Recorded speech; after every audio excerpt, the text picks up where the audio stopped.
Gas cloud tech has long been teased by the developers of Star Citizen in many Squadron 42 and even Citizen Con previews. But at long last, in the final patch of the year 2020, Star Citizen is releasing them into the PU with version 3.12.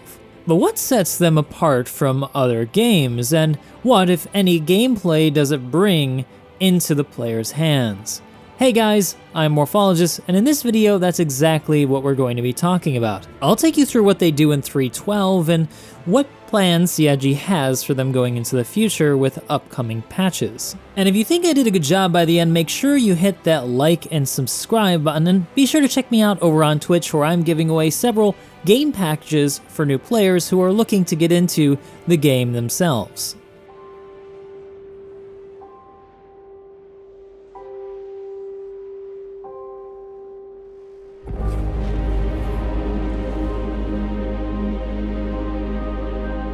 In this latest iteration of Star Citizen, every Lagrange point, that's every way station that you can jump to in the star system of Stanton, has a unique gas cloud attached to it, giving them each a unique and distinct look and feel.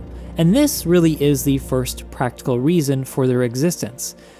Previously, the way stations of Star Citizen were a bit devoid of any interesting visual content, usually high in contrast as space usually is. And while it may be unrealistic to have nebula so small and close to, say, these sorts of points, it is a beautiful visual addition that gives more depth to the space and really allows you to appreciate the scale that Star Citizen is being developed on.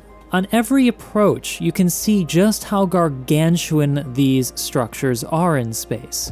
They are thousands of kilometers, maybe even more in diameter, and traveling across them in sublight engines would take you a great deal of time. Personally, I think the effect of this is that every location now is a destination as opposed to just a stop along the journey. This will be of particular benefit to newer players who have no choice but to stop at these Lagrange points en route to other local planetary systems. But it also brings another factor to Star Citizen, and that's awe. Something a bit more intangible that can only really be experienced when it is accomplished through a magnificent work of art. And that is how these spaces feel. My jaw hit the floor, particularly here at Arc 1, which is one of the locations you can find the new refineries at. What I particularly like about this particular waypoint along the way is just how dense the cloud is around the station. You really do get a sense of how far away some of those rocks that you can mine are. But it also perhaps may have triggered your imagination for what they might hide. If you're a miner working in a prospector to earn your way through Star Citizen, these gas clouds might be your safe haven to hide from would-be predators as you search for your gold. Well, not literally gold because that's not necessarily that valuable, but you get the point. In the future, and I suspect very soon, these gas clouds will also affect your IR and EM signatures, meaning that it will be harder to detect others and be detected well in them. But some of you who are living outside the law might also consider this to be an excellent location to put your future base in and amongst one of the many clusters of asteroids. But before you do, you might also want to consider how they'll be in some cases in the future, such as in the Coil, where the Squadron 42 campaign, the single-player campaign of Star Citizen, takes place. In some instances, they'll be full of static discharges, corrosive chemicals, and swirling debris that can wreak havoc on any shield and even hull, making any long-term stay highly ill-advised. But I highly suspect it won't stop the more daring of you from giving it a go. But it's not all negative. Ships like the Tavaran Talon, which is an avian-like ship that handles like a dream in atmosphere, will be right at home in the denser atmospheres of the gas clouds you can find around systems like Stanton, as they'll have an effect on the ship's behavior and maneuvering capability, decreasing the benefit of some ships that specialize in space combat and giving an edge to more aerodynamic ships. You'll just have to keep in mind how long you're spending in these spaces, as I said earlier, because they could be harmful to your ship and incur extra cost or damage to your systems on board that you may not be able to easily repair if you're out in space too far away from the nearest truck stop.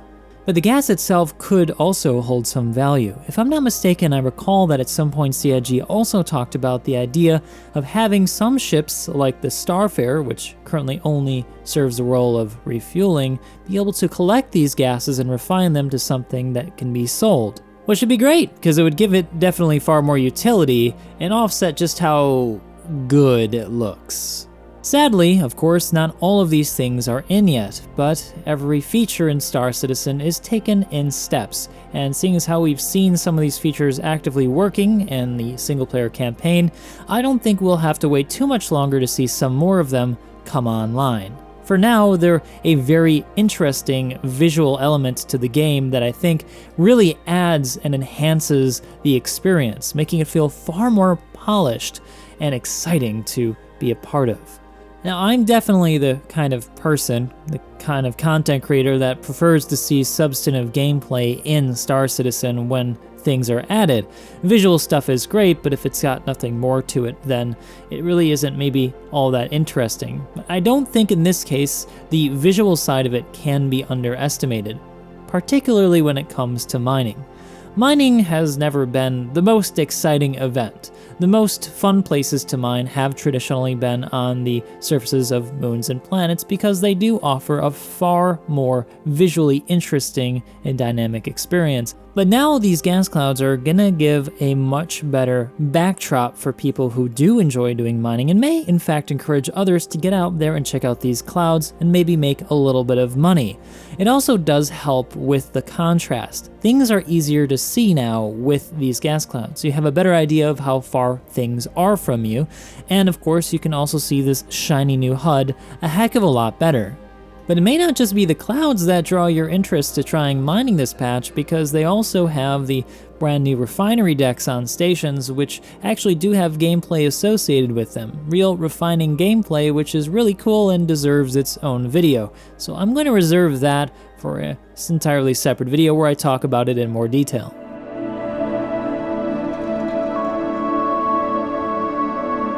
So overall then, gas clouds in 3.12 are a welcome and incredible addition, one of the key highlight features of the patch, and probably the most impressive visual addition to Star Citizen since perhaps weather on planets or maybe even planets themselves. It's made space a far more interesting and dynamic place to visit. The only downside really being that some of the aforementioned features currently aren't online with the Tier 1 implementation of gas clouds. Would be really cool to be able to hide in these with your IR and EM signatures, to play the pirate or maybe the bounty hunter waiting for your prey to come along, using the gas clouds as cover. It's also worth mentioning, I think, in this video that they also did a lot of visual improvements to the Lagrange points other than just adding gas clouds. You may notice that the asteroids are no longer in random locations. They seem to be very intentionally clustered in really beautiful locations to really well accent and silhouette against the new gas clouds themselves. They've also added these indicator lights around stations that show you how far out, for example, the safe zones go, and some lanes, I guess, like trucking lanes, so you know where you're supposed to fly, I guess. Unfortunately, there are no NPCs flying along them, and as far as I can tell, they're not aligned to anything, which is a little disappointing. I'd have loved to see them actually aligned to the major space lanes, the direct quantum travel routes between major locations like planets, moons, and other Lagrange points. Alas, they don't do that, and hopefully they make that a thing in a future patch. But what about you? What do you guys think of this new gas cloud tech? Are you as in awe as I am with it, with just how beautiful these spaces have become? Or are you a bit disappointed? If so, let me know exactly why down below. Also, are you excited for any features that I mentioned coming in future patches for Star Citizen with regards to gas cloud tech? Is there anything that I missed that you'd like to add down below? Well, I don't have time to respond to every single comment I get. I love to read all of them, so I will see it if you post something cool. Anyway, I've been Morphologist. Thank you guys so much for watching, and I hope to see you next time.